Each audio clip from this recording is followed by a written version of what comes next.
Que se cache-t-il sous les abîmes? L'effondrement du Mont Granier, en 1248, a été la plus grande catastrophe naturelle du Moyen Âge. 5 villages ont été rayés de la carte. En ce mois d'octobre 2025, l'association Mémoire et Patrimoine des Marches a accueilli une équipe d'experts internationaux venus percer les mystères des lieux. My name is Paolo Forlin and I'm a medieval archaeologist from the University of Bologna in Italy. And I'm here with a group of students from the Department of History and Culture of the same university to dig the Mont Granier landslide.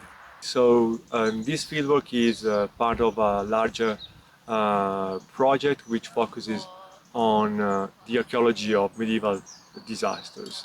And in particular here at the feet of Mont Granier, we are looking at the archaeology of the disaster itself, so at the impact of the landslide, but also at the post-disaster recovery phase, so the way local communities and local powers reacted and responded to these disasters in the Middle Ages.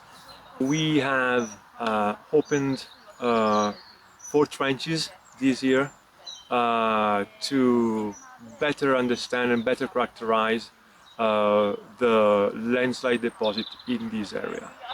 And based on our discovery, we think that we are actually on the very limit, on the very border of the landslide toward the south. So we have on these trenches toward the north evidence of a very, very thin landslide deposit, whereas on the southern part of the site there's no trace of the landslide deposit, meaning that actually just between our trenches we are on top of the very landslide limit. In particular, we have evidence of a Roman occupation at the very end of the southern landslide, meaning that in that area actually the landslide never arrived, never reached that point. On top of that, we also have evidence for the presence of a marshy area of a wetland at the time of the landslide. Actually, looks like that the landslide deposit here sealed some gray clay that we think are the result of those marshes. We have evidence probably also of peat bogs which formed just before the landslide, which were actually covered up there on the very last trench on my back. And also we also found evidence of post-landslide occupations, which probably date toward the end of the Middle Ages and the early modern period. We're very glad for these results. It's been a pleasure to be here and to work in collaboration with local association of archaeologists at Dras and Chambéry, and in particular with the association of Mémoire et Patrimoine des Marches. For us, it's absolutely important to work with local communities and local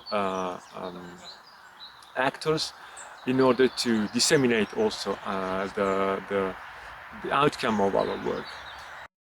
Ils ont permis d'établir une stratigraphie, de confirmer clairement qu'on était sur un site exceptionnel. Alors qu'est-ce que c'est que la stratigraphie? C'est l'art de lire dans les différentes couches du sol. Donc par exemple ici vous voyez nous avons 3 couches très distinctes. Nous avons au-dessus la couche arable, la couche végétale, qui est celle qui sert à faire l'agriculture. Au bas nous avons des marnes plutôt grises avec beaucoup d'éléments de malacofaune, et au milieu nous avons une grosse couche de marne plutôt jaune avec des pierres angulaires. Et c'est cette couche-là qui est l'effondrement du Mont Granier. Donc effectivement, pour la première fois, nous avons une stratigraphie complète Et nous avons réussi du coup à traverser la couche d'éboulis pour tomber sur l'ancien sol qui est juste en dessous. Les archéologues élargiront leurs recherches en 2026 en utilisant cette fois-ci des radars géophysiques et sans faire de tranchées.